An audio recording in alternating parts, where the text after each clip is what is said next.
Hey guys, good morning. Welcome back to my channel. And today we will be doing part number 5 of chapter number 4. And मैंने last class में बोला था कि शायद मैं सीधा क्वेश्चन प्रैक्टिस स्टार्ट कर दूंगी, but I realised after looking at the book कि मेथड्स ऑफ अब्जॉर्प्शन काफी काफी काफी इंपॉर्टेंट है एंड इसमें advantages, disadvantages, meaning, formula, question सब कुछ दिया हुआ है फॉर ऑल द 6 मेथड। तो मैंने कहा इतना इंपॉर्टेंट टॉपिक मैं किस हालत में इग्नोर कर दूं। इसलिए मैंने बोला कि हम एक और पार्ट एक्सटेंड करते हैं and we will be doing methods of absorption. तो लास्ट क्लास में मैंने बताया था कि आपको ये सारे मेथड्स ऑफ अब्जॉर्प्शन करने हैं एंड हम एक एक मेथड को पकड़ेंगे, उसका meaning, advantages, disadvantages, formula, question, सारी चीजें देख लेंगे। Fine. But before that, go and subscribe to my channel. It's very important. Okay. Now let's start with the first method, that is direct material cost percentage rate. जैसे मैंने पिछली class में भी बोला था कि आपको नाम से ही समझ में आ जाएगा कि आपको कौन सा फॉर्मूला लगाना है. But before that, I would like to give you a logic here that 90% of students would ratify कि मेथड्स ऑफ अब्जॉर्प्शन ये है, बट किसी को ये नहीं पता होता कि अब्जॉर्प्शन कौन से स्टेज पे आया। तो थोड़ा अब्जॉर्प्शन के बारे में पढ़ते हैं। अगर तुमने मेरे सारे लेक्चर्स देखे तो तुम्हें समझ में आ गया होगा, बट स्टिल एक बार एक रिविजन कर लेते हैं। स्टेज 1 होता है एलोकेशन। क्या होता है? एलोकेशन। एलोकेशन का क्या मतलब होता है?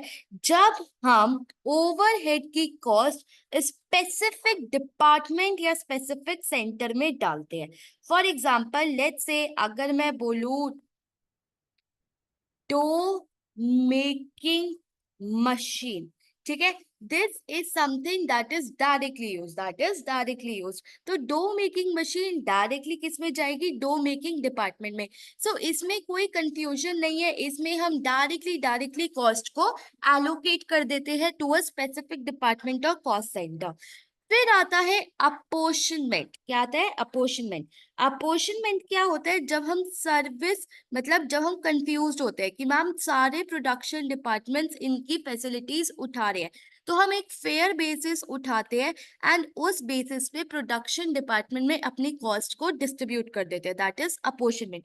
फॉर एग्जाम्पल अगर लेट्स से मैं बात करूं आपके रेंट की, ठीक है, अब मैम रेंट 3 डिपार्टमेंट्स यूज कर रहे हैं, A B C.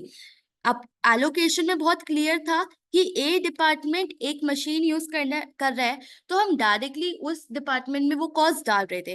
But rent rent तीनों डिपार्टमेंट यूज कर रहे हैं, तो हम क्या करते हैं? On the fair basis, that is area, हम इस रेंट को एलोकेट कर देते हैं, हम इस रेंट को अपोर्शनेट कर देते हैं। क्या कर देते हैं? अपोर्शनेट कर देते हैं। The third stage is the absorption. क्या है? अब्जॉर्प्शन। अब्जॉर्प्शन का क्या मतलब होता है? फाइनली मैम जो आपने ये ओवरहेड की कॉस्ट निकाली है after allocation and after apportionment, इसे आप प्रोडक्ट में डालो। फॉर एग्जाम्पल लेट्स से आपने एलोकेशन अपोर्शनमेंट करके 10,000 टोटल ओवरहेड्स की कॉस्ट निकाल ली, टोटल ओवरहेड कॉस्ट, ठीक है, ये आपने निकाल लिया। अब आपको इसे एक पिज्जा में बांटना पड़ेगा सो दैट आप कॉस्ट ऑफ पिज्जा निकाल लो। फॉर एग्जाम्पल आपने चूज किया कि मैं प्रोडक्ट बेसिस पे इसे अब्जॉर्ब करूंगी। लेट्स से हमारे 1000 पिज्जा बने, 10,000 डिवाइडेड बाय 1000, तो हर पिज्जा में 10 रुपीज की ओवरहेड कॉस्ट जाएगी। क्या जाएगी? 10 रुपीज की ओवरहेड कॉस्ट। बेसिकली हम यहाँ पे क्या कर रहे हैं? हम यहाँ पे आपका जो टोटल ओवरहेड कॉस्ट है उसे इंडिविजुअल प्रोडक्ट या इंडिविजुअल सर्विस या इंडिविजुअल जॉब में डाल रहे हैं, ठीक है। तो उसका मतलब समझना। फाइन। अब जो आपके एग्जाम्पल में ये 10 आया था, ये कैसे आया? There are 6 methods to calculate this 10। Fine.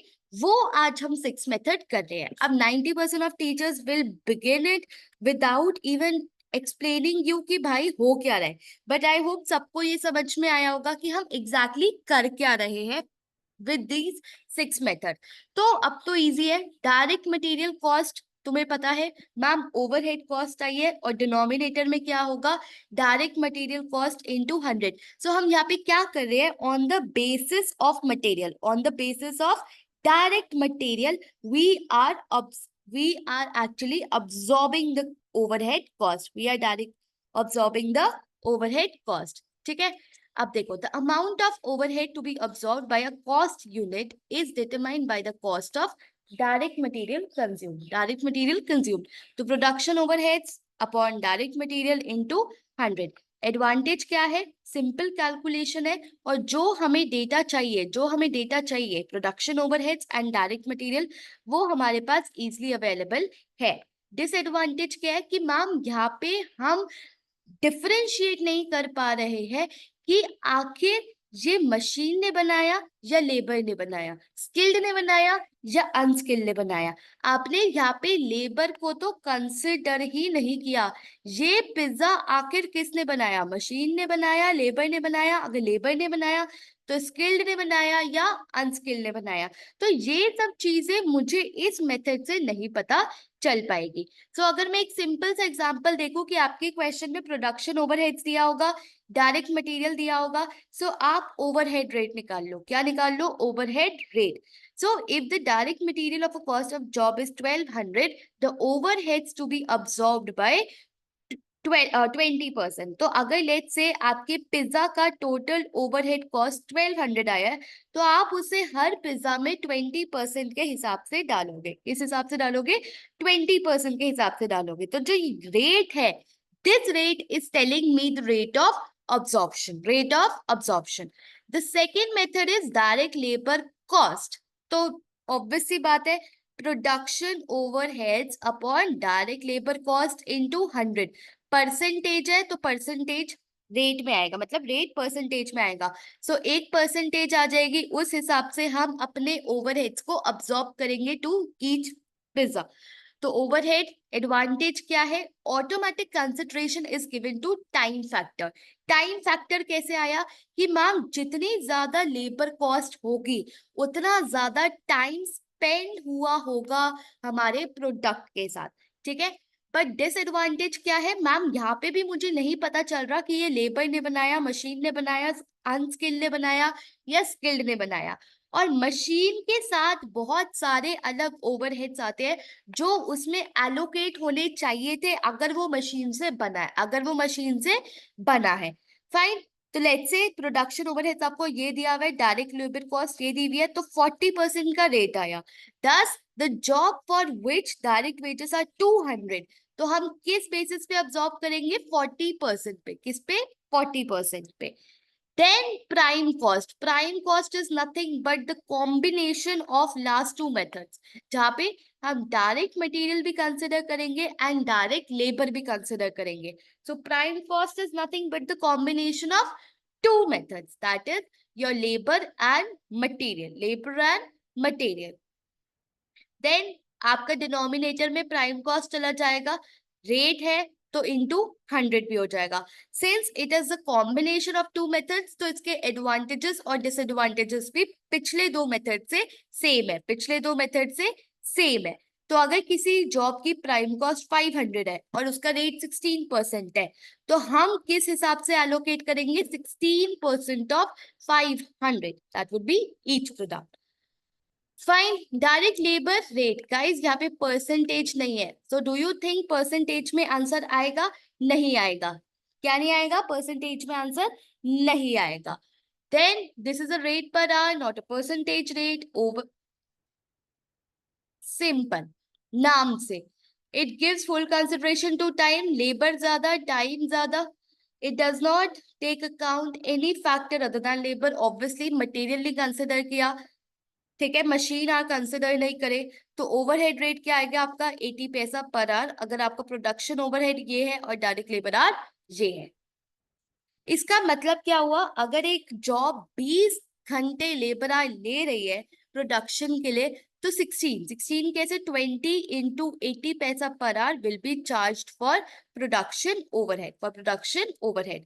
Machine hour rate में मशीन कंसिडर करोगे, मशीन आवर डिनोमिनेटर में आ जाएगा। एडवांटेजेस क्या है? From costing point of view this is most accurate. It gives consideration to the time factor. Ideal method, अगर आपने अपनी प्रोडक्शन मशीन से कैरी आउट करी है, Disadvantage क्या है? This is not universally applicable and can be only used for centers where machine work is predominant. अगर आपकी फैक्ट्री में वर्कर्स ज्यादा है तो labour hour rate makes more sense. Labour hour rate makes more sense. ये आपका होगा. Let me know in the comment section कि आपका मशीन आर रेट क्या आया. कैसे निकालोगे machine hour rate?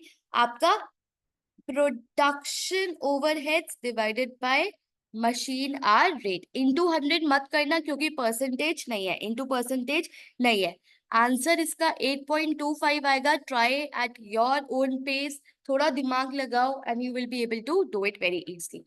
Sixth method है rate per unit of output. Rate per unit of output इसमें सिंपल है कि पर यूनिट के हिसाब से, मतलब total production overheads upon number of units produce. तो आपका पर यूनिट के हिसाब से ओवरहेड्स एलोकेट होने चाहिए. But honestly this is little bit of insensible method क्योंकि ये जब ही सेंस बनाता है अगर आपके होमोजीनियस प्रोडक्ट्स हो. ठीक है, अगर लेट से आपका कस्टमर स्पेसिफिकेशन के हिसाब से प्रोडक्ट बना है तो आप नंबर ऑफ यूनिट्स में कैसे डिवाइड कर दोगे? वो तो कोई सेंस ही नहीं बना रहा ना.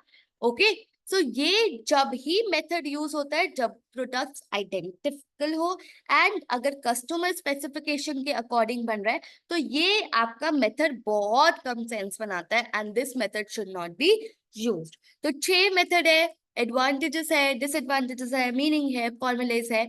So this was it for this particular video. Let me know if you have any doubts. This is your homework. This is very easy. Direct labor cost, machine hour, labor hour rate. Guys, देखो, labor hour cost, labor hour दोनों में ध्यान रखना. बहुत simple है, बहुत simple. सब कुछ डायरेक्टली दिया हुआ है, सब कुछ. सो ये क्वेश्चन बिल्कुल भी डिफिकल्ट नहीं है. Late me know in the comment section किस किस से हुआ नहीं हुआ. Otherwise I will make a separate video जहाँ पे मैं ये क्वेश्चन सॉल्व करवा दूंगी. In the next part, that would be capacity utilization and overheads. I will have to see it whether I will cover this topic or not. Otherwise, I would directly start with chapter number 5. Okay, ये chapter बहुत ही ज़्यादा लंबा already हो चुका है. So let me know in the comment section if you need my help for these topics and don't forget to subscribe to my channel. Bye bye. Take care. All the best.